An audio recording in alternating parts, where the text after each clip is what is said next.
சீஷர்கள் தங்கள் சொந்த அனுபவத்தை நம்மோடு பகிர்ந்து கொள்ள வருகிறார்கள். நினைவு அலைகள் இதோ. அன்று ஒரு பண்டிகை நாள். இயேசுவும் அவருடைய சீசர்கள் நாங்கள் எல்லாரும் மேலறையில் சாப்பிடும்படியாக கூடியிருந்தோம். அப்பொழுது பிலிப்பு என் பக்கமா சாஞ்சு, தாமஸ், இன்னைக்கு ஒரு விசேஷமான நாள் நான் நினைக்கிறேன் அப்படின்னா. எனக்கு ஒரே சந்தேகமா தான் இருந்துச்சு. ஆனா நினைக்கிறது ஒன்று நடக்கிறது ஒன்றுன்ற மாதிரி இயேசு ஒரு தண்ணி தொட்டி எடுத்துட்டு வந்து திடீர்னு சீடர்களுடைய கால்கள் எல்லாம் கழுவினாரு. எனக்கு ஒண்ணுமே புரியல. ஜேம்ஸ், ஆண்ட்ரூ எல்லா சீடர்களும் ஒரே சந்தேகம், என்ன நடக்குதுன்னு யாருக்குமே தெரியல. அப்பொழுது யாராவது இயேசுவை பார்த்து ஏதாவது கேட்பாங்களா? யாரும் ஒன்றும் கேட்க மாட்டாங்கன்னு நினைக்கிறேன் அப்படின்ட்டு நான் இருந்தேன். ஆனா திடீர்னு யார் கேட்டா தெரியுமா? நம்ம பீட்டர் தான்.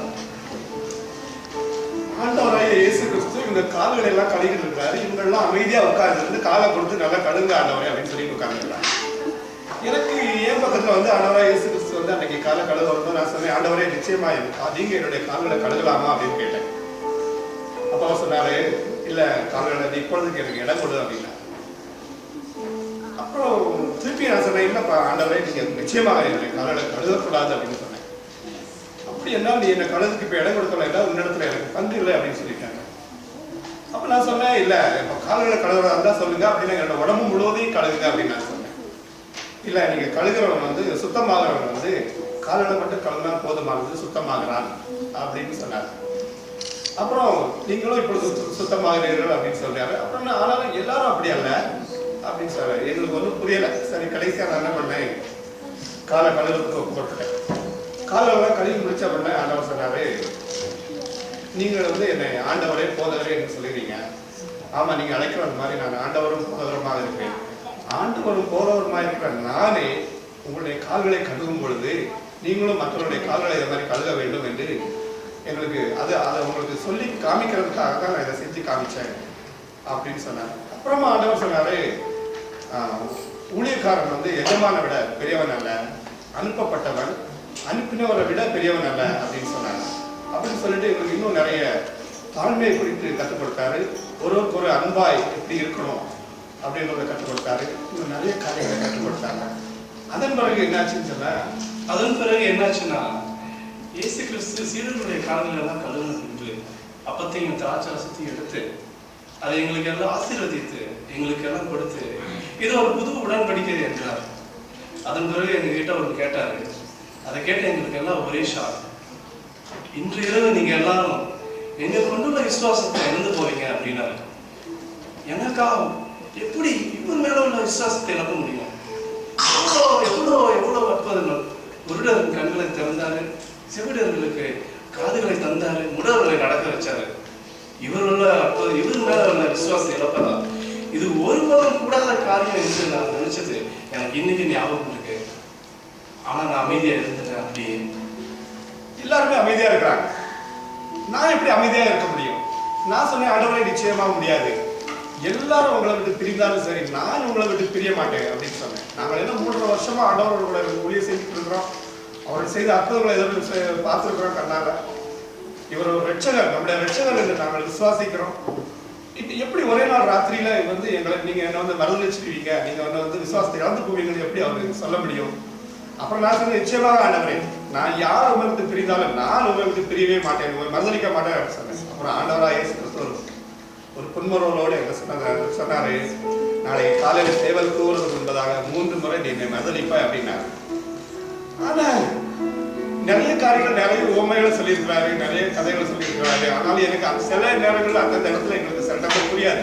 நாங்க அப்புறமா தான் அதோட கேட்டு தெரிஞ்சுக்குவோம், இதோடைய அர்த்தம் எங்களுக்கு புரிஞ்சுக்குவோம். அப்ப இப்பவும் மறுதளிப்பேன்னு சொல்லும்போது எனக்கு ஒன்றும் புரியல. நீங்க ராத்திரிக்குள்ளால எப்படி என்ன நடத்த போகுது அப்படின்ட்டு எனக்கு ஒன்றும் புரியல. எப்படியும் சரி அப்படியே விட்டுட்டேன். அப்படியே விட்டுட்டு அந்த எல்லாம் பந்தியெல்லாம் இருந்து முடிஞ்சோடனே நாங்க வந்து கெஸ்டமனே தோட்டத்துக்கு எல்லாத்தையும் பேக் பண்ணி வச்சுட்டு கெஸ்டமனே தோட்டத்துக்கு போனோம். அங்க போனா என்னால ஒண்ணு சொல்ல முடியும். இயேசு கெத்செமனே தோட்டத்திற்கு என்னையும் பீட்டரையும் ஜேம்ஸையும் எங்க 3 பேரையும் வாங்க ஜெபம் பண்ண போலாம் அப்படின்னு சொல்லி மூணு பேரையும் கூட்டிட்டு போனாங்க. நாங்கெல்லாம் ரொம்ப டயர்டா இருந்தோம். ஆனால் அவர் கூட போனோம். நாங்க அடிக்கடி எங்களை இந்த மாதிரி தனியா கூட்டிட்டு போய் ஜெபம் பண்ண கூப்பிடுவாரு. அது மாதிரிதான் இன்னைக்கும் இருக்கும்னு நினைச்சோம். ஆனா இன்னைக்கு ரொம்ப வித்தியாசமா இருந்துச்சு. அவர் கெத்செமனே தோட்டத்துக்குள்ள கூட்டிட்டு போயிட்டு எங்களை ஒரு இடத்த காமிச்சு, நீங்க இந்த இடத்துல நீங்க 3 பேரும் நீங்க ஜெபம் பண்ணுங்க அப்படின்னு சொல்லிட்டு அவர் தனியா ஒரு இடத்துக்கு போய் ஜெபம் பண்ண ஆரம்பிச்சார். அவரு கொஞ்ச நேரம் கழிச்சு எங்ககிட்ட வந்தார். நாங்கெல்லாம் ஜெபம் பண்ணி ஆரம்பிச்சோம், அவ்வளவுதான் தெரியும், நாங்கெல்லாம் தூங்கிட்டோம். எங்களை வந்து தட்டி எழுப்பினார். தட்டி எழுப்பி, கொஞ்ச நேரமாவது ஜெபம் பண்ண கூடாதா நீங்க அப்படின்னு சொல்லி இயேசு எங்ககிட்ட சொன்னார். சொல்லிட்டு மறுபடியும் எங்களை ஜெபம் பண்ண சொல்லிட்டு மறுபடியும் அவர் தனியா ஜெபிக்க போயிட்டார். மறுபடியும் நாங்க எல்லாரும் தூங்கிட்டோம். மறுபடியும் கொஞ்ச நேரம் கழிச்சு வந்து எங்களை எல்லாம் தட்டி எழுப்பினாரு. எங்க கிட்ட அவரு ஆவியோ உற்சாகம் உள்ளதுதான், ஆனால் மாம்சம் பலவீனமானதுன்னு சொன்னாரு. நாங்க எல்லாரும் தூக்க கலக்கத்துல இருந்தோம். அவர் என்ன சொன்னாருன்னு எங்களுக்கு சரியா புரியல.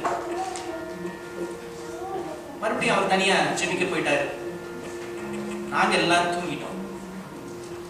திடீர்னு ஒரு சத்தம் கேட்டுச்சு. நாங்க எல்லாம் தூக்கத்துல இருந்து எந்திரிச்சு திடீர்னு பார்த்தா ஒரு பெரிய கூட்டம், சோல்ஜர்ஸ் எல்லாம் கம்பு ஈட்டி எல்லாம் எடுத்துட்டு யாரையோ பிடிக்க வர மாதிரி ஒரு கூட்ட சோல்ஜர்ஸ் வந்து நிக்கிறாங்க. நாங்கெல்லாம் அப்படியே பாக்குறோம். ஆனா இது சோல்ஜர்ஸ் எல்லாம் யாரையோ பிடிக்க மாதிரி வந்திருக்காங்க. எங்களுக்கு தெரியும் அது இயேசுவை தான் பிடிக்கிறதுக்கு அப்படின்னு நாங்க நினைச்சிட்டு. எங்களுக்கு இன்னொரு ஆச்சரியம் என்னன்னா, அந்த சோல்ஜர்ஸ் இருந்தாங்கல்ல, அந்த கூட்டம், அந்த கூட்டத்துக்குள்ள எங்க கூட இருந்த ஜூடாஸ் இருக்கான். எங்களுக்கெல்லாம் ஒரே ஆச்சரியம், என்னடா இது, நம்ம கூட அவ்வளவு நாள் ஊழியம் செஞ்ச ஜூடாஸ் அந்த சோல்ஜர்ஸ் இருக்க அந்த கூட்டத்துக்குள்ள இருக்காங்க அப்படின்னு சொல்லி நாங்க ஆச்சரியமா நாங்க பார்த்துட்டு இருக்கோம். நாங்க பார்த்துட்டு இருக்கும்போதே ஜூடாஸ் அப்படியே நடந்து வந்து இயேசுவை பார்த்து ஒரு கட்டி பிடிச்சி ஒரு முத்தம் கொடுத்தான். ஒரு முத்தம் கொடுத்து இயேசு யார் அப்படிங்கிறத யூதாஸ் அவங்களுக்கு காட்டி கொடுத்தான் சோல்ஜர்ஸ். உடனே முத்தம் கொடுத்த உடனே அந்த சோல்ஜர்ஸ் எல்லாம் ஓடி வந்து இயேசுவை பிடிச்சிட்டாங்க. எங்க தலைவர் பிடிச்சிட்டாங்க. நாங்கெல்லாம் ஓடி போய் எங்க தலைவருக்காக போராடி எங்க தலைவர் பக்கத்துல நாங்கெல்லாம் நின்னோம்னு நினைச்சீங்களா? நாங்கெல்லாம் ஓடி போய் ஒளிஞ்சிட்டோம். இயேசுக்காக கூட போய் நாங்கெல்லாம் நின்று இருக்கணும். ஆனா எங்க யாருக்குமே தைரியம் இல்லை. நாங்க எல்லாரும் போய் ஓடி ஒளிஞ்சுக்கிட்டோம். ஒளிஞ்சு நின்று பார்க்கிறோம். எங்க கண்ணு முன்னாடி இயேசுவை பிடிச்சு அவரை சிலுவையில் அறையறதுக்காக அவரை கூட்டிட்டு போறாங்க.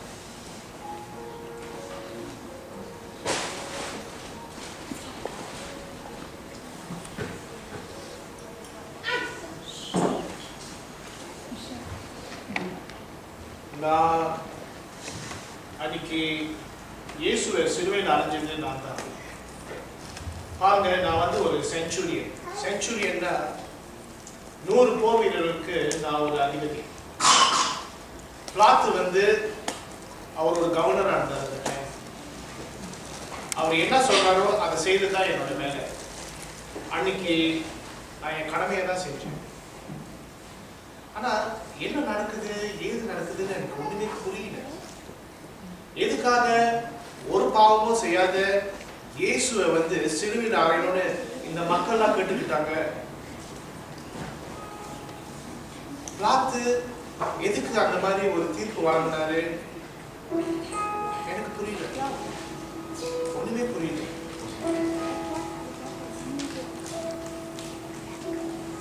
எனக்கும் புரியல.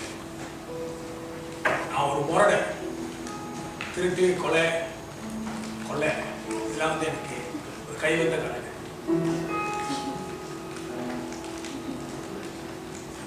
சிறைச்சாலை வந்து எனக்கு வீடு மாதிரி, அதுக்கு சும்மா அடிக்கடி போயிட்டு வர சாதாரண ஒரு சிறைச்சாலை கைதி. அப்படி இருக்கும்போது 2 வாட்டி சிறையிலேருந்து தப்பிச்சிருக்கு. இந்த வாட்டி பிடிச்ச காவலர்கள் வந்து சொன்னாங்க, இதான் அவனுக்கு கடைசி, நாளைக்கு காலையில நீ அந்த சிலுவையில அறையப்பட. எனக்கும் வந்து ஒரே பயம், நாளைக்கு நான் சாவ போறேன், இன்னைக்கு ராத்திரி பூரா எனக்கு தூக்கம் இல்லை. அதை நினைச்சு நினைச்சு நினைச்சு தூங்காம அப்படியே நான் சிறைக்குள்ள அப்படியே இருக்கேன். அதை நினைச்சுக்கிட்டே காலையில ஆயிடுச்சு. காவலர்கள் வந்து தட்டி எழுப்பி கூட்டிட்டு போனாங்க. போகும்போது கூட மனசுல கூட நினைச்சுக்கிட்டே இருந்தேன், இன்னைக்குதான் என் கடைசி நாள். அந்த கூட்டத்துக்கு முன்னாடி நின்னோம். நின்றுட்டு இருக்கும்போதா திடீர்னு வந்து ஒரு ஒரு ரொம்ப இன்னசென்டான ஒரு ரொம்ப பாவமான மனுஷன் வந்து பக்கத்தில் வந்தார். யாருன்னு தெரியல, அப்படியே அமைதியா. அவரை பார்த்தா வந்து என் அளவு கூட தப்பு செஞ்சிருப்பாரு கூட தெரியல. அப்படி ஒரு ஒரு ஒரு அமைதியான ஒரு சார்ந்த ஒரு ஆள். அப்புறம் வந்து பார்த்து வந்து அந்த ஜனங்க முன்னுக்கு வந்து நின்று கேட்டாரு, உங்களுக்கு யாரு வேணும்? ஒரே சத்தம், ஒரே சத்தத்துல வந்து நிறைய சத்தத்துல வந்து பரபாஸ் பரபாஸ் பரபாஸ்னு கத்துறாங்க. கொஞ்ச நேரத்துல கண்ணை மூடிட்டு, பரபாசா ஏன் பேராச்சே, நான் இன்னைக்கு விடுதலை ஆக போறேனா இப்படி நினைச்சுனா கொஞ்ச நேரம் யோசிக்க காட்டியும் காவலர்கள் வந்து என்னோட கையில இருந்த சங்கிலியும் கழுத்துல இருந்த சங்கிலியும் அவுத்து விட்டாங்க.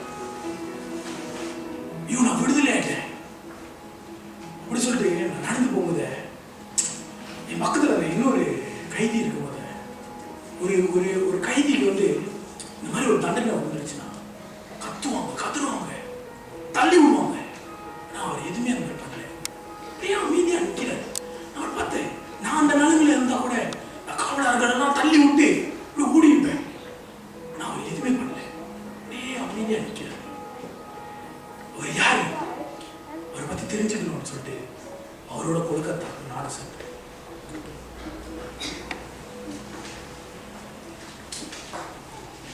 அன்னைக்கு எனக்கு கொல்கத்தாவில் தான் டியூட்டி போட்டிருந்தாங்க. 2 பெரும் திருடர்களையோ இல்லை குற்றவாளிகளையோ சிலுவையில் அறையணும்னு சொல்லியிருந்தாங்க. நானும் என் போர் வீரர்களும் சேர்ந்து 2 பேரும் ஏற்கனவே சிலுவையில் ஏற்றிட்டோம். அந்த நேரத்தில் தான் இயேசு அந்த சிலுவையை சுமந்துக்கிட்டு என்னாக அப்படின்னு அவரை பார்க்குறப்போ எனக்கே ரொம்ப கஷ்டமா இருந்துச்சு. அவர் தலையில இருந்து ரத்தம், கையில ரத்தம், காலில் ரத்தம், உடம்பெல்லாம் காயம். இந்த போர் வீரர்கள் என்ன செஞ்சிருக்காங்க, அவர் ரொம்ப துன்புறுத்திருக்காங்க. பல விதமான ஆயுதங்களை வச்சு அவரை தாக்கியிருந்தாங்க. இந்த மக்கள் எல்லாம் கூட ரொம்ப ஏளனமா அவரை பார்த்து சிரிச்சு சிரிச்சு அவர் மேல எச்சி துப்பி அவர் ரொம்ப கேவலப்படுத்திருந்தாங்க. அவர் முகத்தை பார்க்குறப்போ ரொம்ப கோரமா ரொம்ப மோசமா அடிச்ச மாதிரி இருந்துச்சு. பாருங்க, அந்த காலத்துல குற்றவாளிகளுக்கு கொடுக்கிற தண்டனை வந்து ரொம்ப கொடுமையா இருக்கும். எல்லா தண்டனையை விட ரொம்ப கடுமையான தண்டனை இந்த சிலுவையில் ஏற்றுறது தான். அந்த மாதிரி தண்டனை தான் இயேசுக்கு கொடுத்திருந்தாங்க. அவரை கொண்டு வந்தப்போ பொதுவாகவே சிலுவையில் யாரையாவது ஏற்றுனா அவங்க என்ன செய்வாங்க, ரொம்ப ரொம்ப கோவப்படுவாங்க, ரொம்ப கத்துவாங்க, கதறுவாங்க, கண்டிப்பாங்க, எப்படியாவது இந்த சிலுவையோட தப்பிச்சு ஓடிடணும்னு நினைப்பாங்க. ஆனா இயேசுவை பார்த்தீங்கன்னா அவர் அந்த மாதிரி ஒண்ணுமே செய்யல. அவர் அப்படியே அமைதியா வந்தாரு. அதை பார்க்குறப்போ என்னமோ தண்ணியே வந்து இந்த சிலுவைக்கு ஒப்பு கொடுத்த மாதிரி வந்தார். நானும் என்னோட போர் வீரர்களும் சேர்ந்து அவரை சிலுவையில படுக்க வச்சு நான் தான் ஒரு பெரிய ஆணி எடுத்து அவர் கையில வேகமா அடிச்சேன். அந்த வலி இருந்து கூட அந்த நேரம் இயேசு எல்லாரையும் பார்த்துட்டு என்னையும் பார்த்தார். என்னை பார்த்துட்டு, பிதாவே இவர்களை மன்னியும், இவங்க என்ன செய்யறாங்கன்னு அவங்களுக்கே தெரியலன்னு சொல்லி என்ன கூட மன்னிச்சார்.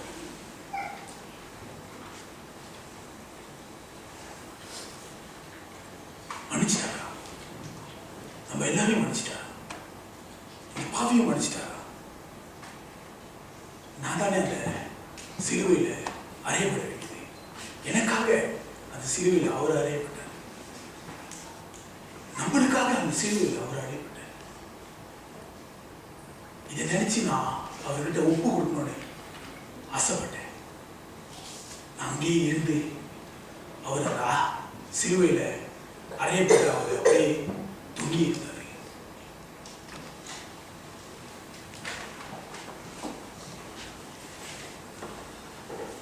நேரம் வந்துச்சு. அந்த நேரத்துல இயேசு ஒரு உரக்க சத்தத்தோட எல்லாமே முடிஞ்சிட்டு சொல்லி அவர் மூச்சை விட்டார். அந்த நேரம் நீங்க பாத்தீங்கன்னா திடீர்னு வானம் அப்படியே இருட்டாச்சு. அந்த இடமே இருந்துருச்சு. அவ்வளவு நேரம் சிரிச்சுக்கிட்டு ஏளனமா அவரை பார்த்து பேசிக்கிட்டு இருந்த மக்கள் அப்படியே ஓட ஆரம்பிச்சாங்க அந்த இடத்த விட்டு. அவ்வளவு பயம். திடீர்னு பூமி அதிர்ந்துச்சு, நிலநடுக்கம் ஏற்பட்டுச்சு. என் கூட இருந்த என்னோட பலமான போர் வீரர்கள் கூட பயந்து ஓட ஆரம்பிச்சுட்டாங்க. நான் உண்மையிலே சொல்றேன், அவர் உண்மையிலே தேவகுமாரன் தான்.